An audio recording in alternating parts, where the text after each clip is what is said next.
The story everyone knows ends in a dark room on July 14th, 1881. Sheriff Pat Garrett spots a shadowy figure, hears a voice, and bang bang, 2 shots ring out. Just like that, the most notorious outlaw in the American West, Billy the Kid, is dead at 21.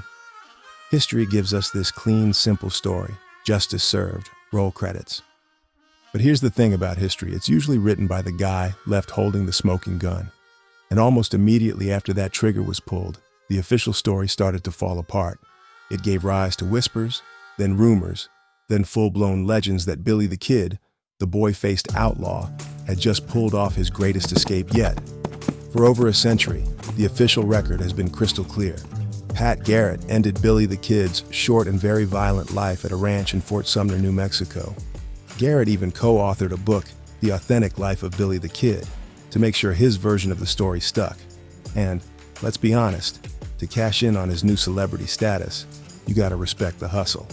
But from the get-go, people had doubts. The shooting was chaotic, the stories kept changing, and folks just couldn't believe that someone so clever, so slippery, could get taken down that easily. This created a whole different story, a counter-narrative that says Billy wasn't in that room, or if he was, he walked right out of it. So today, we're not just looking at the facts, we're exploring the 5 most compelling, most outrageous, and most legendary times Billy the Kid was just too wild to die. The official story has more holes than Swiss cheese. Before we jump into the wild survival stories, we have to talk about why they even exist. The official story of Billy's death is suspicious. Pat Garrett's account is our main source, and he had a pretty big reason to paint himself as the hero. First off, the whole thing went down in a pitch-black bedroom. Garrett claimed he recognized Billy by his voice when he asked, "Quién es? Who is it?" The problem? Garrett himself admitted he heard that same voice just a few minutes earlier outside and didn't recognize it then, which is wildly convenient, don't you think? And then there's what happened right after. The body was identified by a coroner's jury, sure, but the whole thing felt incredibly rushed. They buried the supposed body of Billy the Kid the very next day in an unmarked grave. Why the hurry? If you just bagged America's most wanted man, wouldn't you, I don't know, take a victory lap? Instead, they basically treated the body like a hot potato. Garrett even refused to have a photo taken with the body, which was a pretty common way to prove an outlaw was really dead. This rush made a lot of people think Garrett either made a huge mistake or was covering something up. To make it even messier, his own deputy, John W. Poe, who was right there, was first quoted as saying, "Pat, the kid would not come to this place. You shot the wrong man." Even though Poe tried to walk that statement back later, the damage was done. The cat was out of the bag, and it was whispering, "Wrong guy, dude." The old man and the pardon? Let's fast forward about 70 years to 1950. An old fella in Hico, Texas, named Ollie Brushy Bill Roberts, decides it's time to set the record straight. He gets a lawyer and makes a pretty shocking claim. He is the real Billy the Kid, and he wants that pardon he was promised by the New Mexico governor all those years ago. Now you'd think a 90-year-old man claiming to be a long-dead gunfighter would be laughed out of town. But Brushy Bill came with receipts. He could recall stories from the Lincoln County War with stunning accuracy. New details only an insider would know, and even looked a lot like the one confirmed photo of Billy the Kid. His story was that on that night in 1881, Pat Garrett didn't shoot him. He shot some other guy named Billy Barlow and just said it was him. This let the real Billy escape and live a long life under a different name. The town of Hico, Texas, totally bought it. They even put up a statue in a museum for him. Of course, historians are collectively rolling their eyes. They point out that Brushy Bill couldn't read or write, while Billy the Kid was known to be literate.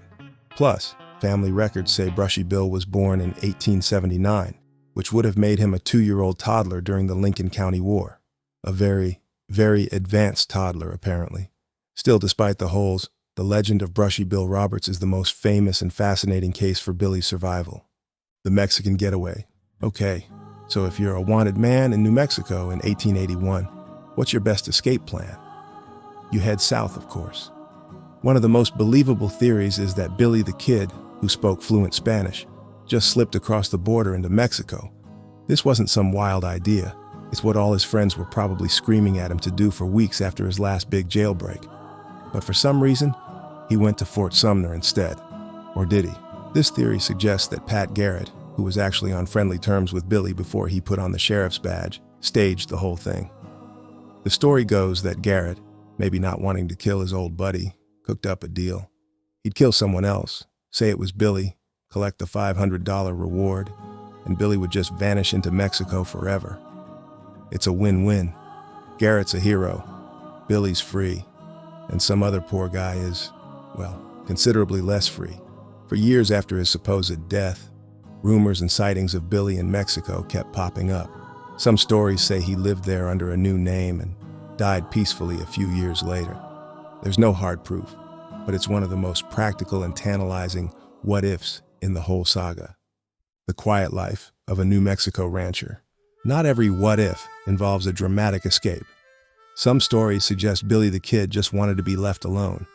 According to one piece of American folklore, Billy didn't run to Mexico at all.